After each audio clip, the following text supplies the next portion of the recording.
Flower Farmer.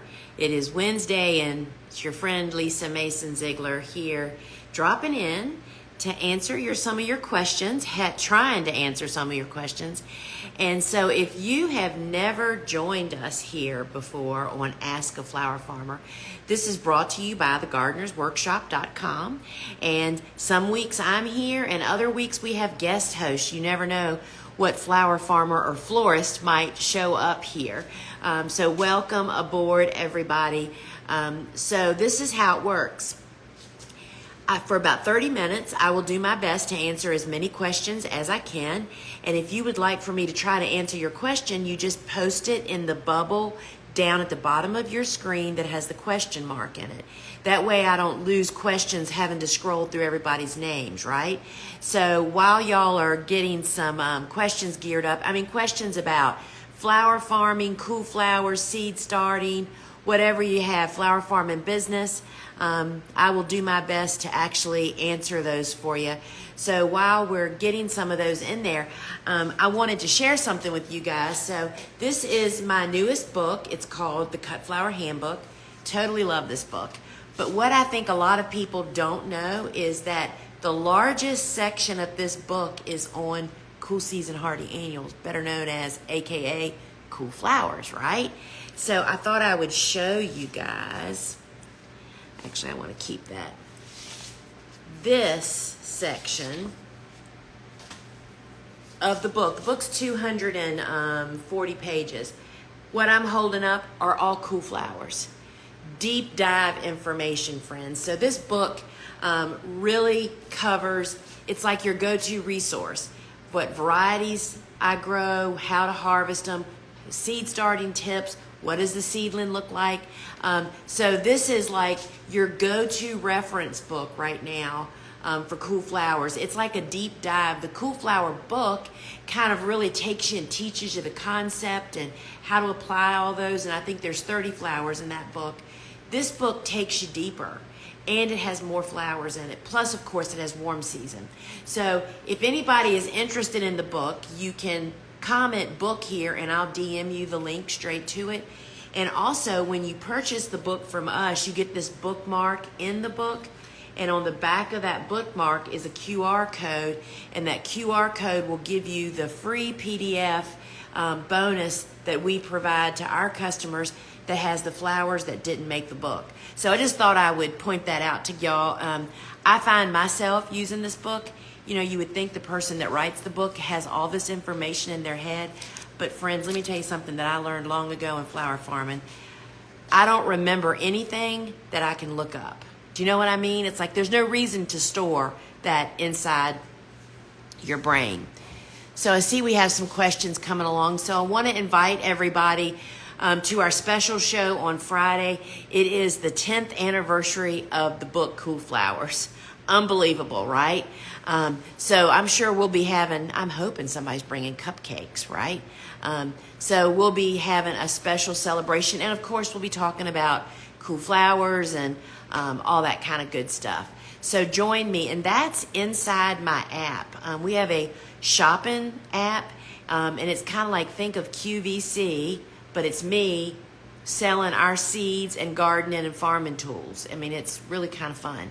Happens on Fridays, 12 noon Eastern time.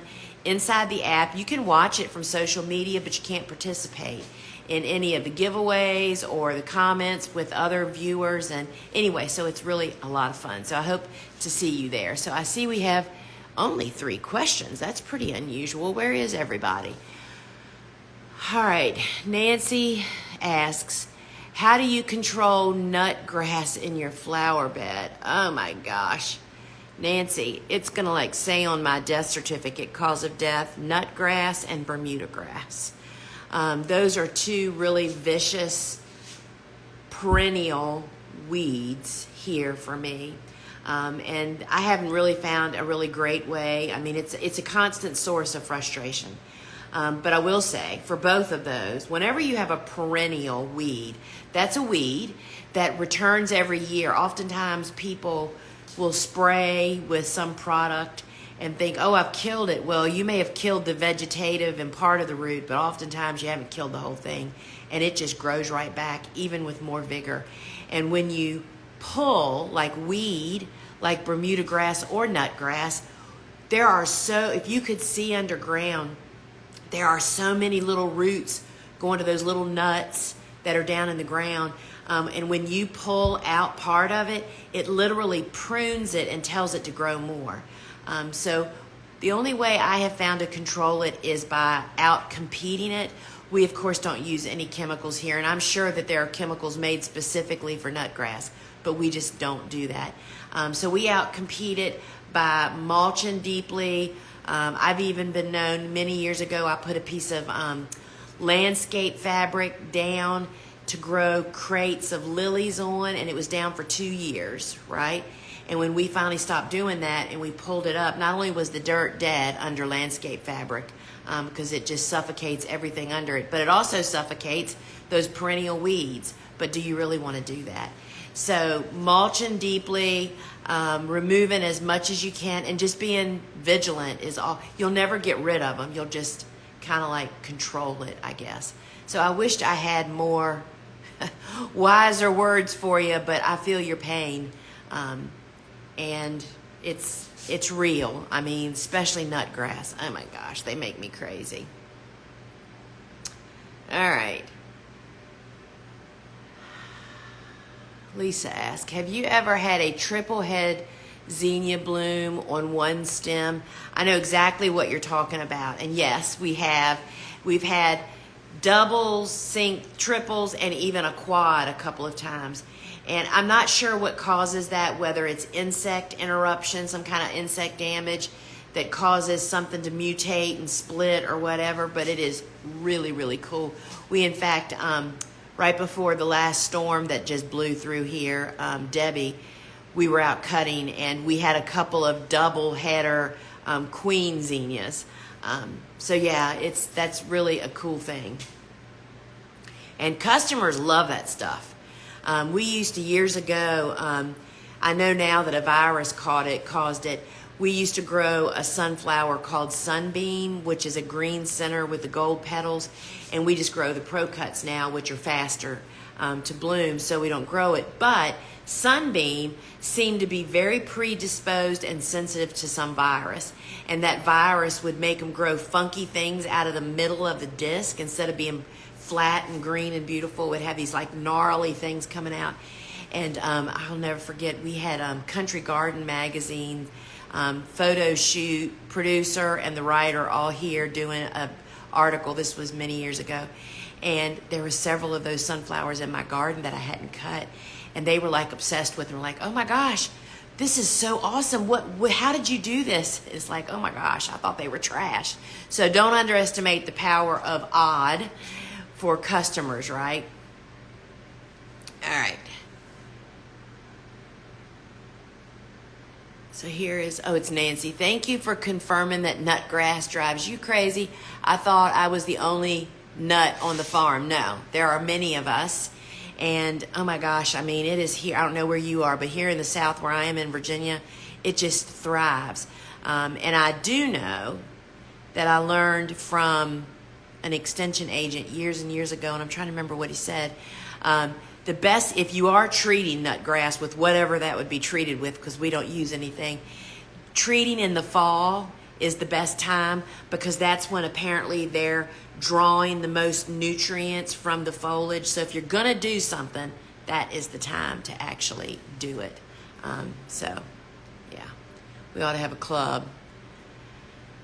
My hydrangeas are blooming on lower limbs of plants, but nothing on the top or the middle. Any ideas why? Well, several things would come to mind. The first thing I would think is deer. Deer eat the stuffings out of hydrangeas, and they would typically eat the tops, and you know, maybe not the lower limbs, especially because why reach down if it's right in front of you, right? But oftentimes, first off, it depends on, beyond deer or some varmint eating them, right, is the type of hydrangea it is. Sometimes your pruning practices are actually causing the problem. There's two different ways to prune hydrangeas, and the way you do it depends on which type you have.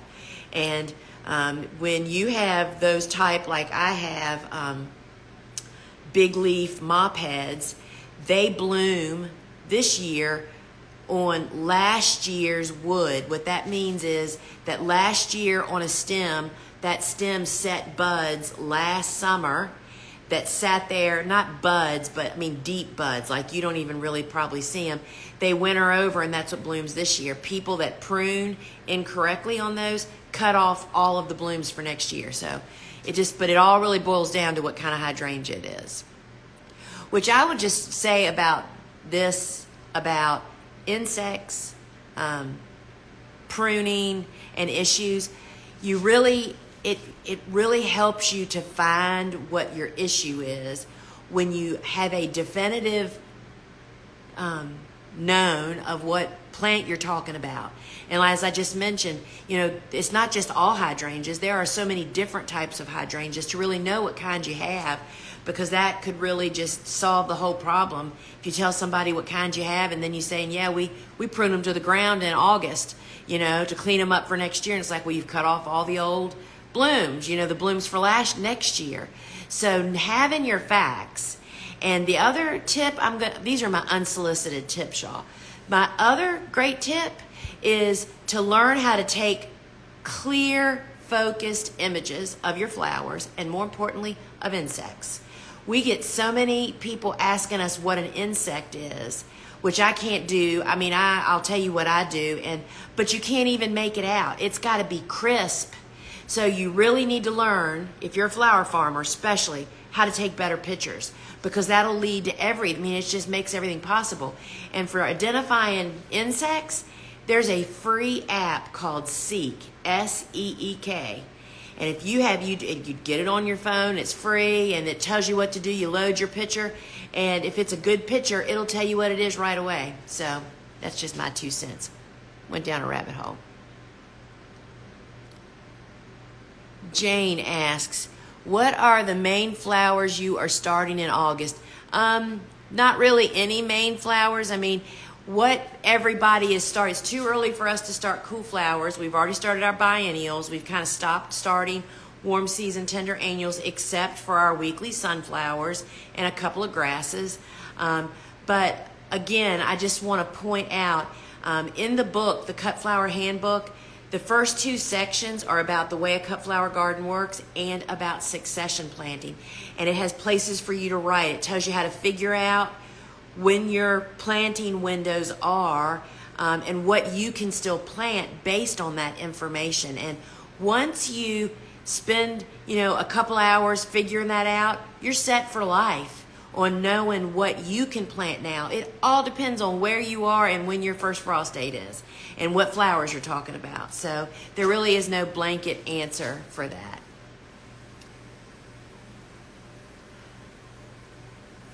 Farm Girl Flower, how to treat southern blight in zinnias. I'm not sure that southern blight is actually a definitive diagnosis. There's a lot of zinnia diseases, and we don't treat any of them. We succession plant, and this is probably the most disease-free year that we have ever had on my farm this year, and it's because we had drought, right? Wet conditions encourage and then spread zinnia diseases.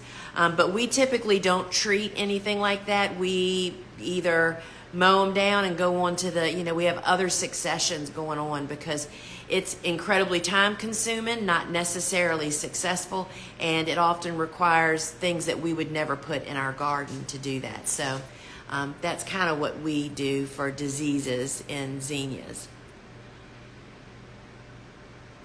So how do you handle fellow vendors at certified farmers markets who are reselling flowers that are not in season and have been purchased from a wholesaler? So if I understand, when you say certified farmers markets, does that mean, are you implying that it's a producer only market, which is the only kind of market that I would sell at, by the way, especially these days for this very reason that we're talking about? A producer only market means that they have really stringent rules. And friends, let me just tell you something. I didn't really understand the rules 28 years ago or actually it was 25 years ago when I went to my first farmer's market. I thought it was a little overkill. You just don't know what you don't know. You should be happy to have to jump through 86 hoops to get into a producer-only market, because those are the most authentic markets when they're policed, and that's literally policed by the market manager or the market manager's staff, meaning show up visits at your farm unannounced occasionally if they're suspicious. All of that, I now know those are the best markets. Those are the markets that have the biggest crowds, the best booths, right? So if you are implying that it's a producer-only market and somebody's not bringing just product that they're growing, then you just report them to the market manager. If you're a flower vendor and there's another flower vendor that is openly, blatantly breaking the rules, I see no issue with that. And I know exactly what you're saying. One of the last markets that we used to do was not a producer only. And I just can't even tell you how many vegetable and flower people that were there, that they were buying from a wholesaler. And it's like, that defeats the whole purpose. And what happens when those kinds of situations happen, when people are buying product and selling it as if they produced it, or not being really clear that they're resellers, if that's allowed. Customers are pretty smart cookies. It doesn't take them long to figure out, shoot, I could have just gotten this at the supermarket. Parking's better and it's air conditioned there. Why would I come back to this farmer's market? And I literally watched that market that we were a part of fizzle. It just never, it was in an excellent location. There were so many good things about it, in a historic area, and it just fizzled, and that was the root. And then what happens to these organizations that start farmers markets that aren't farmers, or there isn't that champion for the producer only? They just want to fill the spaces. They just don't get it, and it's bad news. But if you're a producer-only market and somebody's bringing resale products, I would just ask the market manager, why is that allowed? It's rules, y'all. It's just basic bottom line rules, right? What do you do when insects eat on your flowers? Are you growing eco? So we are a pesticide-free farm, meaning we don't use organic or other pesticides. And I'm just trying to, nothing is a simple answer, it seems like. But restoring the natural order of my farm, meaning stepping away from using products, which kills more good creatures than it does the bad ones, and allowing Mother Nature's given system really get started, and that takes about 2 years. Eliminating certain crops from my lineup that were bug magnets, and just giving nature a hand instead of interfering. We have beetles. We've got flea beetles this year like nobody's tomorrow. I know exactly why I have them, and I know we'll never grow those crops again because they're magnets, and bring them on board. It'll probably take me 4 years to eradicate them from my garden, meaning eliminating the crops that they really, really love. My book, Vegetables Love Flowers, which is right up there, really talks about that style of farming that I do. It's just a natural, and I don't really do anything except really try to give my garden what it's need and get rid of the problem children. And build our soil up and try to just make everybody happy and healthy. And it truly, truly works out. I'm the living proof of that, right? We're known for our near perfect blooms, and we don't find it necessary to do anything about pests. We kill more plants with treatments and more good bugs with treatments than we ever thought about trying to kill the bad bugs, right? So what can I do about green worms in the soil eating my cut flowers? My flowers are young. So Sandy, back to what I mentioned earlier, you need to identify what exactly is that caterpillar. It's probably some type of larva, caterpillar, or could it be a cutworm? You need to take a good image and then get Seek, that's that free phone app that identifies insects, and find out what it is and see what it does. But I will say most caterpillars are pretty damaging. But how to handle that, Definitely depends on what it is. And oftentimes it could be butterfly larva, and so you need to ID it. You have to ID stuff, y'all. And I don't know how to do it either. People send stuff to us all the time, and I'm like, I have no clue. Get Seek or, look it up on the internet. And because having a definitive ID means you are just guessing about everything. And when you're asking other people who are guessing, that's just not useful. It's just kind of a waste of your time and their time too, right? What last warm season flowers are you planting and starting as your season is ending? So again, it definitely depends on when your first expected fall frost is.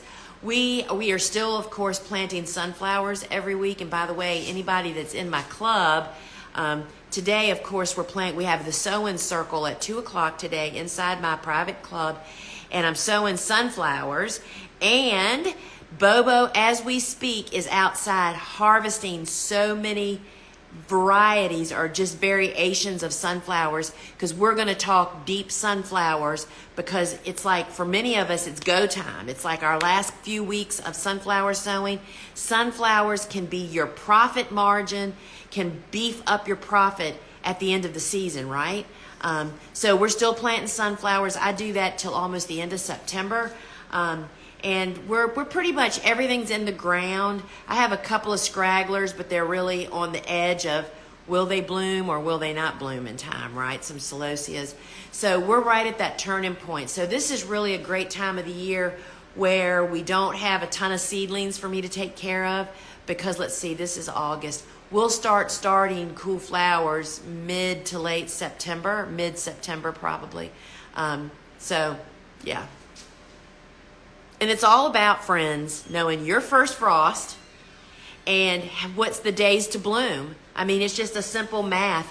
And that's what the Cut Flower Handbook really holds your hand and pushes you through. And the sunflowers have just arrived, club. So club members, don't miss today's sewing circle at 2 o'clock. That is a beautiful bucket, Bobo, and it is full of gold lights. Oh my goodness.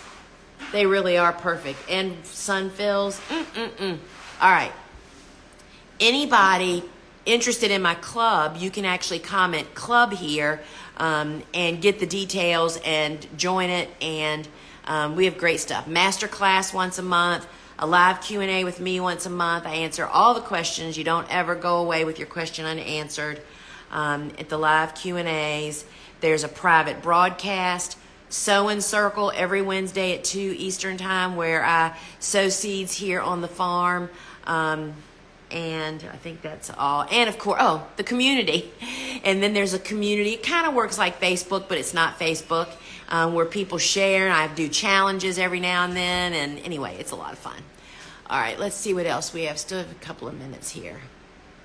I can't wait to get my hands on those sunflowers.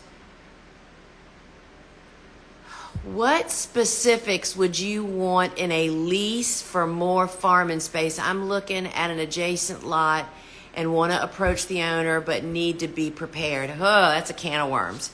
That is really dicey. And I can tell you, you can probably, if you have a growing for market subscription, that's the small market farmers, vegetables and flowers, newsletter that if you're in business, you definitely should be getting. Anyway, I know there's been articles in there. You don't know until you actually do it and then have issues. Like for one thing, you would never grow anything except annuals on leased land, right? And so Steve and Gretel Adams, they're one of our instructors for the hoop, growing cut flowers in hoop and greenhouses. They've been leasing 20 acres. Their farm is like 60 acres or something. They have a huge operation. They have 19 greenhouses. They're amazing growers in Ohio. Anyway, part of their land was leased, and they've been growing on it for many, many years. And 2 years ago, they got notice that they were going to have to, get off.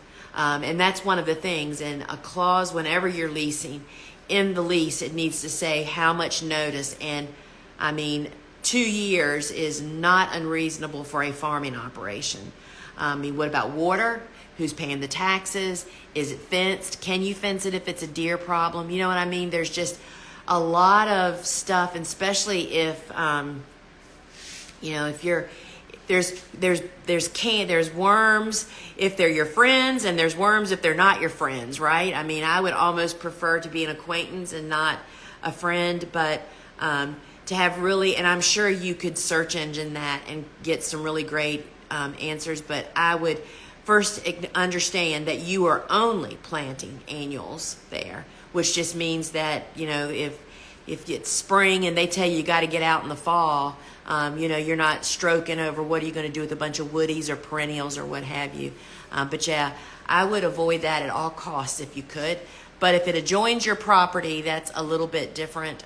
So good luck with that. But yeah, I would search growing for market, leased land. That's what I would search the archives for. What are your thoughts on starting a flower farm if other farms in 60-mile radius to compete with? Is it worth my time? This is a really great question. So you're asking that in a 60-mile radius, if there's already a flower farm, is there room for you? Everybody ears open. There are never going to be enough professional, that's the key word, professional flower farmers in this country. In the United States alone, we spend between 8 and 12 billion with a B, $billion worth on cut flowers every year. $12 billion a year are spent on cut flowers. That's not plants, okay? 80% of that is imported. There's no ceiling. What there is a ceiling on is we have a bunch of people out there dabbling in flower farm and not really being professionals, and meeting these professional users of the flowers on their level. And that's what our mission and goal is at the Gardener's Workshop, is to educate people that really want to build a business, whether it's a small business where you're doing like maybe 40 bouquet subscriptions a year to businesses because you want to, pay your mortgage payment for the year or something, or to people that want to scale their business like Steve and Gretel or Jenny Love, this farmer florist. I mean, that's our whole point. Our courses are all about building professional flower farmers. And so if you think that we're anywhere close to capping that, 8 to 12 billion dollars, they're actually forecasting, I think it's in 2028, for that to be like 18 billion. I mean, so it's just growing. What we're lacking are true people that are treating this like a business and doing it like a professional business person, and not a gardener that's just growing a bunch of stuff and going out and selling their stuff under market costs. And I mean, because that just brings everybody down. So heck yeah, there's where you think of Washington, D.C. I bet there's 100 growers, if not more, in a 20-mile radius. I mean, there's a lot of people, and they're all hitting different markets. Some of them are overlapping, and they work together. I mean, there's just so many options. So I would definitely recommend to you Flower Farming School online. My course is the basics. That's where you start. All right. Do you have names on sunflowers that will be in bouquets, not too big? Sunflowers with not only one flower, because is it better if you cut more than from the same plant? I think I understand that you're talking about a branching sunflower. We do not grow any branching sunflowers as cut flowers as professional growers. So I think that answers that question. I feel like my zinnias are not giving me a long vase life. Not sure what I'm doing wrong. You probably are not doing anything wrong. Zinnias have disease issues, especially this time of the year. And it's not always apparent. We had, I was just, forget who I was talking to. I don't know if it was on live. Maybe it was in the club. I don't know where. We had some of the most beautiful zinnias we had produced all summer. Honkers, gorgeous. No real obvious disease evidence. And they were like melted down in 3 days. We in the business call that zinnia meltdown. It's where you cut them and they do things, either the stem gets mushy really fast, or the tips turn brown and all of a sudden they just cave in. I mean, rain can just fuel all of that behavior. And in fact, Dr. Dole at NC State, John Dole, who's been at NC State probably for 40 years, is the researcher that has really done all the cut flower research. And one of the things they do a lot of times is vase life, diseases, and all that kind of stuff, and what varieties. They present trials at all of the conferences. And in fact, John and I are both speaking at the ASCFG conference in the Southeast. It's October 8th, I think, and 9th. Anyway, I'm having a conversation with John when I connect with him in October, because I want to hear more updates about Zena vase life. And I will say that one of my neighbors, who is a gardener, is experiencing the same thing. I thought maybe it was because our fields had built up problem diseases, but somebody like her that hasn't had any issue anyway. So it's not you, it's the zinnias. I don't have an answer for you. I know in the ASCFG quarterly magazine that is put out, and again, if you're a professional grower, you definitely have to belong to the ASCFG, which is an educational organization. Endless resources. It's a couple $100 a year, and you will 20-fold that if you actually partake in the information. There's some great archived articles by Dr. Dole and his team down at NC State on Zena vase life. And there is no real answer on that either. I mean, this is the joy of living stuff, right? All right. This is the last question I'm going to answer because we're already past time. Marigolds grow better when temperatures cool down, thanks, she's asking. So marigolds are an awesome fall crop. They just really do appreciate, I think, the cooler temps, but the shorter day lengths just kicks them into gear. We always have a big succession that's coming in. Not to mention when you have, like, we grow cocoa mix and Jedi mix. When you mix them together, they look like candy corn. And now that we have the white swan marigold, which by the way has no fragrance, and you know it's the foliage that has the fragrance, not the flowers. It's like you really have candy corn. It's really pretty amazing. I actually gave our marigolds are so prolific in October that one year, many years ago, I made all these little baby marigold bouquets and gave them. That's back when we had droves of trick-or-treaters. And those kids loved them. Some of them came back and said, "Can I have one for my grandma too?" It was great. So that's a great idea. All right, friends, I'm going to wrap it up. So remember, this Friday inside our Shop and Show app, which you can comment app here, and we'll DM you the link to get it. It's free. Join the show on Friday. I usually give away a $25 store credit every week or something else. And this week we are celebrating 10 years of Cool Flowers, and I would love for you to be there. And y'all, please tell somebody on my staff we should have cupcakes. Feeling like we really need some cupcakes. So friends, see you then. And if you're in my club, you can comment club here if you want to join my club. If you're in my private club, I'll see you at 2 o'clock for the sewing circle, where we'll be planting sunflowers, talking sunflowers, and looking at sunflowers. All right, friends, till we meet again. Ciao.